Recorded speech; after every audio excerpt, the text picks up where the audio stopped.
नमस्कार, मैं doctor Nutan Sharma, associate professor national homeopathic medical college Lucknow से संवाद में आप सबका स्वागत करते हूँ। सर्वप्रथम मैं धन्यवाद देना चाहूँगी प्रदेश के मुख्यमंत्री जी श्री योगी आदित्यनाथ जी का, हमारे अपर मुख्य सचिव श्री प्रशांत त्रिवेदी जी का, मिशन निदेशक और विशेष सचिव श्री राजकमल यादव जी का और हमारे नव नियुक्त निदेशक homeopathy professor doctor Shri Manoj Yadav ji का और हमारी जनता का। आज हम बात करेंगे जीरियाट्रिक डिसऑर्डर्स की, यानी कि वृद्धावस्था की विकार, जिसे बोलते हैं जो जरा चिकित्सा। देखिए, जो जीरियाट्रिक डिसऑर्डर्स हैं, जो ये जरा जो वर्ड है, ये ग्रीक वर्ड है। इसका मतलब होता है बहुत ही फीबल, बहुत ही वीक, बहुत कमज़ोर। तो ये जो जरा है, इससे ये वर्ड निकला है जीरियाट्रिक डिसऑर्डर्स। हमारे हिंदू मैथोलॉजी में संस्कृत वर्ड जीन, इसका मतलब भी यही है, जीन शीण, यानी कि बहुत कमज़ोर। कुछ ही सालों पहले ये जो जीरियाट्रिक मेडिसिन है, ये सब स्पेशलिटी बनाई गई इंटरनल मेडिसिन की। कुछ इसके मुख्य उद्देश्य हुआ करते थे। क्या मुख्य उद्देश्य है? जैसे कि health care of elderly people पे हम फोकस कर सकें, हम उनकी हेल्थ को प्रमोट कर सकें और प्रिवेंट कर सकें, ट्रीट कर सकें उनकी जो डिसेबिलिटीज़ हैं, जो वृद्धावस्था की जो डिसऑर्डर्स हैं, बीमारियां हैं, या जो डिफॉर्मिटीज़ हो जाती हैं एज के साथ साथ उनको, इसके लिए अलग एक स्पेशल ब्रांच बना दी। लेकिन क्या ज़रूरत थी इस ब्रांच की? देखिए, इस ब्रांच की ज़रूरत ये थी कि जो हमारे एल्डरली हैं, उनकी नीड बहुत ही यूनिक होती है। हमें आपको जो नीड है वो उनकी नीड नहीं है। जो शुरू के जो हमारे जीवन के जो साल होते हैं, earlier years of our life, वो क्या होते हैं? इवोल्यूशन होता है, इवोल्यूशनरी चेंजेस होते हैं, जैसे कि ग्रोथ होती है, बढ़ती है हर चीज़। लेकिन जब हमारी जैसे जैसे समय निकलता जाता है, ये कन्वर्ट हो जाता है इनवोल्यूशनरी, यानी कि एट्रोफिक, मतलब किसी भी डिक्लाइन होना, कमज़ोर होना, सिकुड़ना। तो हमारी बॉडी के सारे फंक्शंस सिकुड़ने लगते हैं, कम होने लगते हैं। इसीलिए ज़रूरत है कि जो एल्डरली पीपल हैं, जो हमारे वृद्ध, हमारे सीनियर सिटीज़न हैं, उनको प्रोटेक्ट करना, उनकी हेल्थ का ख्याल रखना। ये कोरोना काल में वैसे भी आप देख रहे हैं कि माननीय प्रधानमंत्री जी ने इस पर फोकस किया है कि हमारे जो सीनियर सिटीजन्स हैं अबव 65 ईयर्स ऑफ एज, उनको घर से बाहर नहीं निकलना चाहिए। उनकी इम्यूनिटी डाउन होती है और बहुत सारे चेंजेस आते हैं बॉडी में। आज हम उन्हीं के बारे में बात करेंगे। देखिए, ये जो साइंस है, इसकी नीड जो पड़ गई बनाने की सेपरेट डिपार्टमेंट, वो इसलिए पड़ गया क्योंकि जो हमारे जो एल्डरली हैं, उसका रीज़न ये हो गया कि वो अबंडन फील करने लगे, फॉरसिकन फील करने लगे। क्यों? मॉडर्नाइजेशन, अर्बनाइजेशन, जैसे जैसे आधुनिकता बढ़ती जा रही है, अर्बनाइजेशन बढ़ता जा रहा है, न्यूक्लियर फैमिली का कॉन्सेप्ट आ रहा है, लाइफस्टाइल लोगों की चेंज हो रही है, तो लोग क्या कर रहे हैं? शिफ्ट हो गए अपने पेरेंट्स को छोड़ के कहीं भी। तो वो क्या हो रहा है कि पेरेंट्स एक तरह से निगलेक्ट हो जाते हैं, अपना ख्याल नहीं रख पाता उनका कोई। तो ये इनकी हेल्थ को बढ़ावा देने के लिए जीरियाट्रिक डिसऑर्डर्स ये डिपार्टमेंट सब स्पेशलिटी इंटरनल मेडिसिन की बनाई गई। अब हम देखते हैं कि इसके कारण क्या हो सकते हैं। देखिए, ये तो सभी जानते हैं कि जिसने जन्म लिया है वो तो उसको मृत्यु भी आएगी और वो अलग अलग फेजेस से गुजरेगा। कोरोना काल में हमारे बच्चों को, इंडियन जो किड्स हैं, उनको इन्फेक्शन नहीं हो रहे हैं क्योंकि अभी हमारे इंडिया में ट्यूबरकुलोसिस वैक्सीन लगती है, BCG जिसको बोलते हैं। तो बच्चों में तुरंत लगती है और 5 साल तक बहुत अच्छी इम्यूनिटी दे रहा है वो। ये एक शोध का कार्य है जो अभी चल रहा है। इसी तरह लेकिन जो हमारे बुजुर्ग हो गए हैं, जो वैक्सीन तो ले चुके हैं BCG की, जो कि बाहर के बच्चों को नहीं दी जाती है, उनमें ये जो एंटीबॉडीज़ हैं, ये जो इसका जो इफेक्ट है वो कम होता जाता है। इसलिए और इनकी इम्यूनिटी भी, रोग प्रतिरोधक क्षमता भी इनकी कम है, तो इनको जो कोरोना वायरस है, कोविड डिसीज़ जो है वो इनको जल्दी रखने के चांसेस होते हैं। तो क्यों चांसेस होते हैं, क्या वजह है, एजिंग की वजह क्या है? हम देखते हैं ईटियोलॉजी ऑफ एजिंग। नंबर 1, पहली चीज़ क्या होती है कि जो कनेक्टिव टिश्यूज़ हैं हमारी बॉडी के, जो मसल्स हैं, जो जॉइंट्स हैं, जो स्किन है, टेंडन्स, लिगामेंट्स, ये जो सारी चीज़ें कनेक्टिव टिश्यूज़, प्रोटीन्स, कोलेजन्स, इलास्टिन, ये सब डिक्रीज हो जाता है जैसे जैसे हमारी एज बढ़ती है।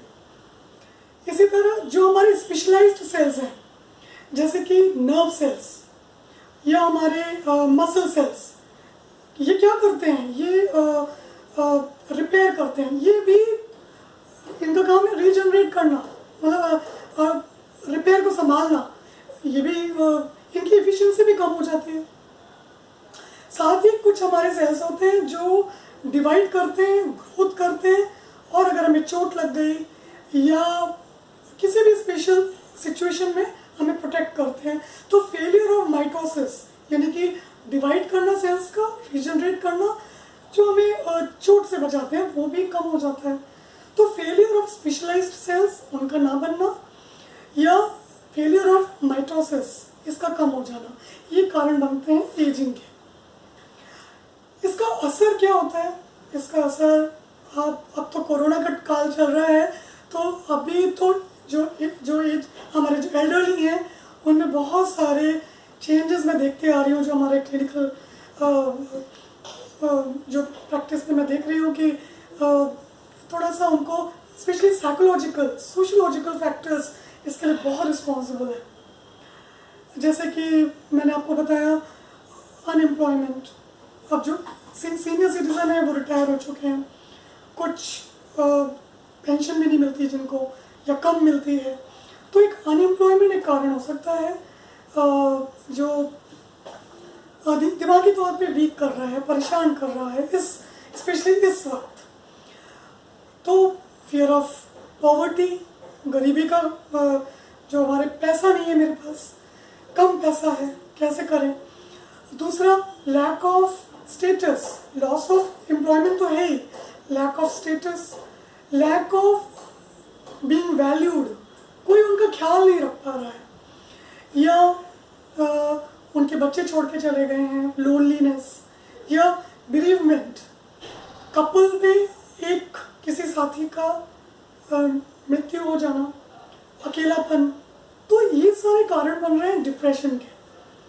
तो ये जो साइकोलॉजिकल फैक्टर्स हैं, सोशल फैक्टर्स में एक चीज़ ये भी है कि एज और परफॉर्मेंस रेशियो, जैसे जैसे एज बढ़ रही है परफॉर्मेंस उनका कम होता जाता है।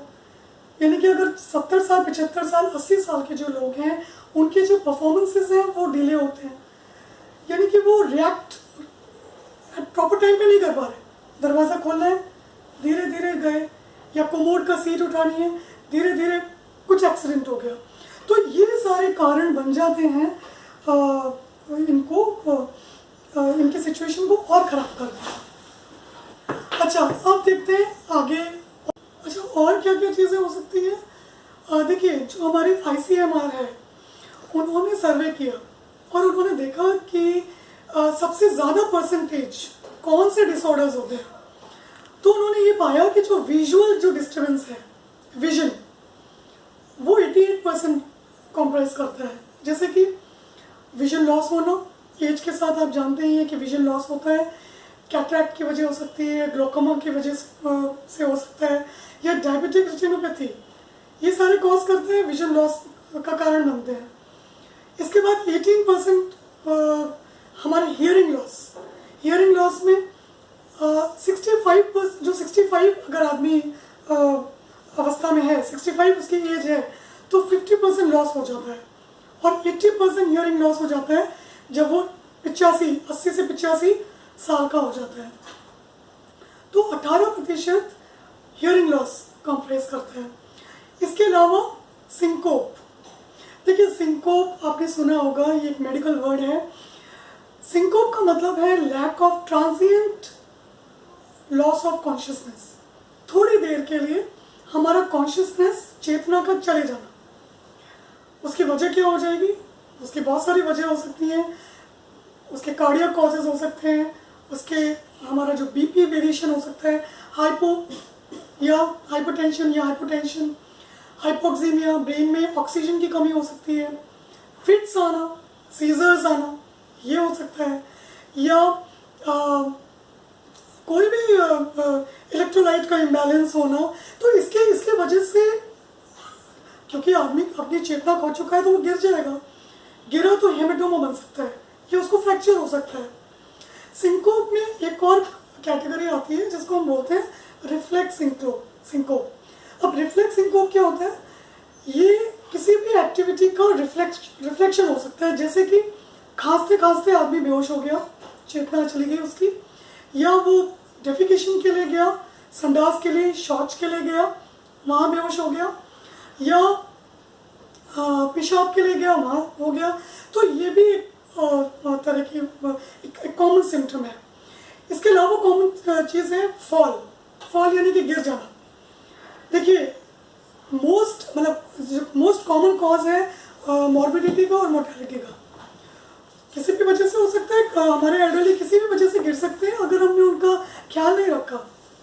जैसे कि हमने उनको एडिक्वेट लाइटिंग में नहीं है, अंधेरा है और वो चल रहे हैं, या उनके फुटवेयर, उनको प्रॉपर शूज़, उनके जूते चप्पल ठीक नहीं है, टूटे हैं, या आप कह लीजिए फ्लोर ऑब्स्टेकल्स हैं, एक समतल उनको हम नहीं दे रहे हैं चलने के लिए, या उनको देखिए कारण क्या बनते हैं? बेसिकली उनके जो जॉइंट्स हैं उसमें ताकत नहीं है, जो उनके मसल्स हैं, गर्द ये लॉस हो चुकी है, स्ट्रेंथ नहीं है ना, और जो उनके स्लो रिएक्शंस हैं, वो अभी चले, उनको लगता है कि हम वहाँ जल्दी पहुँच जाएंगे और वो पहुँच ही नहीं पा रहे, पहले ही हड़बड़ाहट में गिर गए हो।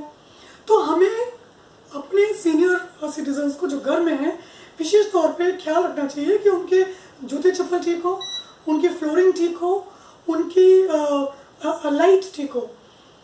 इसके अलावा और बहुत सारे रीज़न हो सकते हैं। ब्रेन, देखिए ब्रेन भी 18% कॉज करता है। ब्रेन हमारा नॉर्मली 5%, इसकी जो डेंसिटी है, इसका जो मास है, हर इंडिविजुअल में 5% कम हो जाता है और इसके फंक्शंस भी कम हो जाते हैं। जैसे कि हमारा स्लीपिंग पैटर्न है, ये कम हो जाएगा। इसके अलावा हमारे हियरिंग कम हो जाएगी। इसके अलावा हमारे टेस्ट जो हमारे टेस्ट बर्ड्स हैं, टेस्ट नहीं आएगा। कभी कभी आपने देखा होगा कि जो हमारे सीनियर सिटीजन्स हैं वो कंप्लेन करते हैं कि मुझे कड़वा लग रहा है खाना। और क्या चीज़ें हो सकती हैं? माउथ में अगर आप देखें तो इनके जो दांत होते हैं, डेंटाइन, जिसका प्रोडक्शन होना चाहिए, सेंसिटिविटी जो कॉज करता है, वो कम हो जाता है एज के साथ। पल्प के जो गर्थ है, जो उसका जो मास है वो कम हो जाता है। हमारे जो जॉ की बोन डेंसिटी है वो कम हो जाती है। इसका नतीजा होता है कि दांत गिरने लगे और खाना खाने में दिक्कत हो गई, ठीक से डाइजेस्ट नहीं होगा, नीचे जाएगा। तो हमारा जो खाने को तोड़ने वाला एसिड है, एसिड हमारे खाने को तोड़ता है, एसिड प्रोडक्शन कम हो जाता है, स्टमक की एम्पटिंग स्लो हो जाएगी, हमारा जो कोलोन फंक्शन है वो स्लो हो जाता है। कुल मिला के इंडाइजेशन कॉज करता है, और इंडाइजेशन और उनको वीक बना देता है। खाना ठीक से पच नहीं रहा है, खाना ठीक से एब्जॉर्ब नहीं हो रहा है और वो और कमज़ोर होते जा रहे हैं। इसके अलावा कुछ कार्डियोवैस्कुलर जो हमारा हार्ट है, जो हमारा दिल है, धमनियाँ हैं, इनसे रिलेटेड रीज़न हो सकते हैं। वो क्या हो सकते हैं? अर्थरोस्क्लेरोसिस, हमारे जो वेसल्स हैं, आर्टरीज हैं, जो ब्लड सप्लाई है, उसी में प्लाक का पैदा होना, ज़्यादा फैटी चीज़ें खाने से। पूरी ज़िंदगी हमने खाया पिया, हमने ध्यान नहीं दिया अपनी डाइट पे, और उसका नतीजा अर्थरोस्क्लेरोसिस, थिकनिंग हो गई। उम्र के साथ साथ हमारा जो दिल है, जो जो रक्त जो पंप करता है, उसकी एबिलिटी भी कम हो जाती है। दिल में रक्त का जाना और निकलना कुल मिला के क्यों हो रहा है? इलास्टिसिटी, हमारे जो वेंट्रिकल्स हैं, हार्ट की जो पंपिंग करते हैं, वो इलास्टिसिटी अपने खो देते हैं, तो उससे संबंधित तकलीफें बढ़ जाती हैं। हमारा रेस्पिरेशन देख लीजिए आप। देखिए, मैं आपको यहाँ पे एक चीज़ बताना चाहूँगी, क्योंकि कोरोना काल है, तो 50% हमारी जो रेस्पिरेशन एबिलिटी है वो कम हो जाती है 30 इयर्स ऑफ एज से 65 इयर्स ऑफ एज में। आप ये मत सोचिए कि मैं यंग हूँ, मुझे कुछ नहीं होगा और मेरी लंग कैपेसिटी बहुत अच्छी है, नहीं। जो इलास्टिक रिकॉइल ऑफ लंग्स है, यानी कि हमारा जो बॉडी का इवन कार्बन डाइऑक्साइड ऑक्सीजन की एक्सचेंजिंग कैपेसिटी है, वो भी कम हो जाती है। मैं बात कर रही हूँ 30 साल से 65 साल की उम्र में, और 65 साल में 50% से आप सर्वाइव करते हैं उसके बाद। और जो पल्मोनरी जो रिफ्लेक्सेस हैं, जो खांसी आ गई हमें, हमने कुछ धुआं हमने ले लिया और हमारा जो रिफ्लेक्सेस होते हैं, सीलियरी फंक्शंस होते हैं, वो भी डिमिनिश हो जाते हैं एज के कारण। और जो निकालने की क्षमता है, जैसे हमारे कोई फॉरेन बॉडी चली गई, खांसी आती है ना, हमें रिफ्लेक्सेस होते हैं, तो ये भी क्षमता कम हो जाती है, सीलियरी फंक्शंस। उसका नतीजा ये होता है कि pulling of mucus in this tract.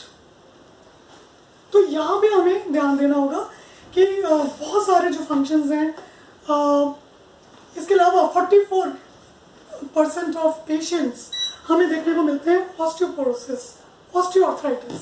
Osteoarthritis जो कि नॉर्मली डिजेनरेटिव डिसऑर्डर्स हैं, और ऑस्टियोपोरोसिस जहाँ पे हमें कैल्शियम और विटामिन डी डिफिशिएंसी हो जाती है। और यहाँ पर एक चीज़ खास बात ये है कि जो ऑस्टियोपोरोसिस है, vitamin D deficiency, vitamin D हमें लेना चाहिए, भरपूर सनलाइट में बैठना चाहिए, यंगस्टर्स को भी, क्योंकि ये कोरोना से बचाता है। ये नई शोध है, अभी शोध चल रही है, क्योंकि विटामिन डी आपको कोरोना से बचाने में सहायक है। और विटामिन डी तभी एब्जॉर्ब होगा जब आप दूध लेंगे, यानी आप कैल्शियम लेंगे, तो इसका ख्याल रखिए। ऑस्टियोआर्थराइटिस के लिए जो हमारे जॉइंट्स हैं उनमें डिफॉर्मिटीज हो जाती है, जिसके लिए हमें फिजियोथेरेपी की सहायता लें, हम रेस्ट लें, और जो जैसे हम हीट फॉर्मेंटेशन, लोकल हीट सिकाई वगैरह करते हैं, ये हम लोग करते रहे। इसके साथ साथ जो हमारे हार्मोन्स हैं वो भी एज के साथ कम हो जाते हैं, जैसे प्रोजेस्टेरोन, ईस्ट्रोजन फीमेल्स में, हालांकि सेक्सुअल फंक्शंस रिटेन रहते हैं। हमारा जो इंसुलिन, वेरी इंपॉर्टेंट, डायबिटीज़ को जो रक्षा करता है, इंसुलिन की मात्रा, इंसुलिन रिलीज इन रिस्पॉन्स, वो भी कम हो जाता है। तो कुल मिला के आपने ये देखा कि कितना सर से लेके पाँव तक हमारे जो हमारे सीनियर सिटीजन है कितना कुछ भुगतते हैं। इसलिए मैं कहूँगी कि यूनिक नीड है। अब इससे बचा कैसे जाए? देखिए, prevention is better than cure. Prevention के साथ साथ होम्योपैथी। प्रिवेंशन हम कैसे बच सकते हैं? हम सही हिस्ट्री दें। हमारे जो डॉक्टर्स हैं उनके लिए भी मैं कहना चाहूँगी, प्रॉपर हिस्ट्री ऑफ फॉल, कहीं वो गिरे तो नहीं है, हिस्ट्री ऑफ कन्फ्यूजन, कुछ दिनों से कन्फ्यूजन तो नहीं है, history of alcoholism, loneliness, depression, ये किसी न किसी एडिक्शन का कारण बनते हैं। तो अल्कोहलिज्म तो नहीं है, या इनकॉन्टिनेंस। कभी कभी पेशेंट शर्माते हैं बताने के लिए कि इनकॉन्टिनेंस हो रहा है, एन्यूरोसिस हो रहा है, रात में पेशाब निकल जाता है, या प्रोस्टेट का बढ़ना, प्रोस्टेट बढ़ गया, रुक रुक के पेशाब हो रहा है, ये चीज़ों को नहीं बता पाते हैं। तो यहाँ एज अ फिजिशियन और एज अ पेशेंट ऑल्सो हमें ट्रांसपेरेंट रहना है। हमें पेशेंट से पूछना है, और पेशेंट आपको भी बताना है, डॉक्टर से कोई चीज़ छुपानी नहीं है। यहाँ अब हम बात करेंगे होम्योपैथी की। होम्योपैथी बहुत ही सेफ है, कारगर है। इसलिए कारगर है क्योंकि ओल्ड एज में जो एंटीबायोटिक रेजिस्टेंट है, बैक्टीरियल इन्फेक्शंस के प्रति हमारी जो क्षमता है लड़ने की, और दवाइयाँ हमारी रेजिस्टेंट, हम उससे रिएक्ट नहीं करते हैं, तो यहाँ पे होम्योपैथिक कारगर है। बहुत सारी परेशानियाँ हैं ओल्ड एज की, नींद ना आना, मैंने आपको बताया, स्लीपिंग पैटर्न चेंज होना, स्लीपलेसनेस बहुत अच्छी दवाई है। बराइटा कार जो नींद ना आने के लिए बहुत सहायक है। दूसरा, नींद ना आने के लिए पैसीफ्लोरा की 40 बूंदें मदर टिंचर की आधे कप पानी, गुनगुने पानी में रात में आप लीजिए, बहुत आराम मिलेगा। आप जिस समय सोते हैं उस समय लीजिए, बहुत सहायक है। नींद ना आने के लिए अवीना सटाइवा बहुत अच्छी मेडिसिन है। इसके अलावा अवीना सटाइवा अल्कोहलिज्म के लिए भी बहुत अच्छी मेडिसिन है। सल्फ्यूरिक एसिड, ये जो लत जो लग गई है यंगस्टर्स को भी, उससे प्रोटेक्ट करता है। दूसरा, स्टूपर, सबको मतलब चेतना का चले जाना, अगेन बराइटा कार बहुत अच्छी मेडिसिन है। बराइटा कार एक तरह से वीकनेस ऑफ मेमोरी के लिए या वीकनेस ऑफ साइट, दिखाई नहीं दे रहा है, बहुत अच्छा काम करती है। हार्ट सिम्टम में ऑरम मेटालिकम बहुत अच्छा काम करती है। जो कार्डियक सिम्टम्स आते हैं, कार्डियक सिम्टम के अलावा ऑरम मेटालिकम ये डिप्रेशन में भी, जैसे डिस्पोंडेंट, मन नहीं कर रहा है, अवसाद की सिचुएशन आ गई है, कुछ अच्छा नहीं लग रहा है, कि कोई कंपनी नहीं चाहिए मुझे खाना भी अच्छा नहीं लग रहा है, ऑरम मेटालिकम बहुत अच्छी मेडिसिन है।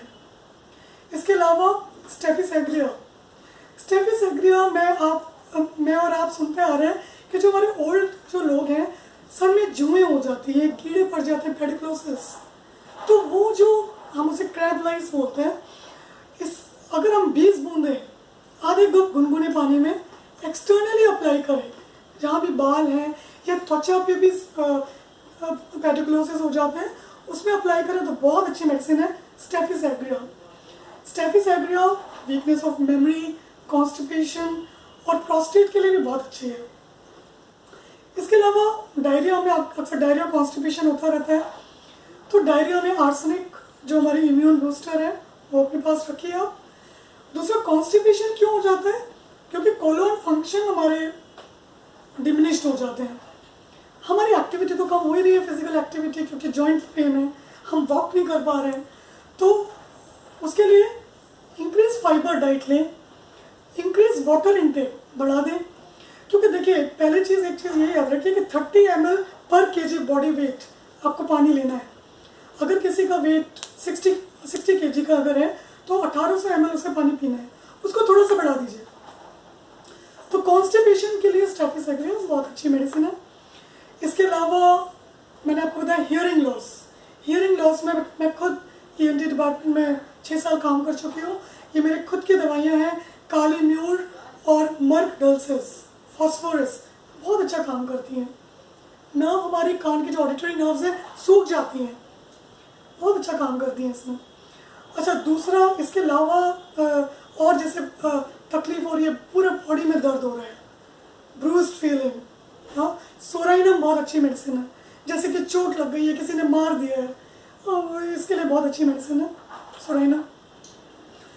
दूसरी और भी हमारे यहाँ जो भी, जैसे विजन के लिए मैंने बताया, तो कुल मिला के होम्योपैथी, अगर आप योग्य परामर्शकर्ता से इसका उपचार करें, उनका परामर्श लें, तो हम एक ग्रेसफुली ओल्ड एज में प्रवेश करेंगे।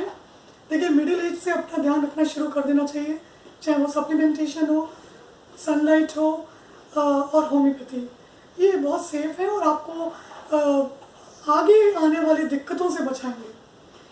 तो यहीं पे मैं जीरियाट्रिक डिसऑर्डर्स, याद रखिएगा, जीन, जरा, इन डिसऑर्डर्स पे विराम लगाती हूँ और जल्दी मिलेंगे। नमस्कार, धन्यवाद।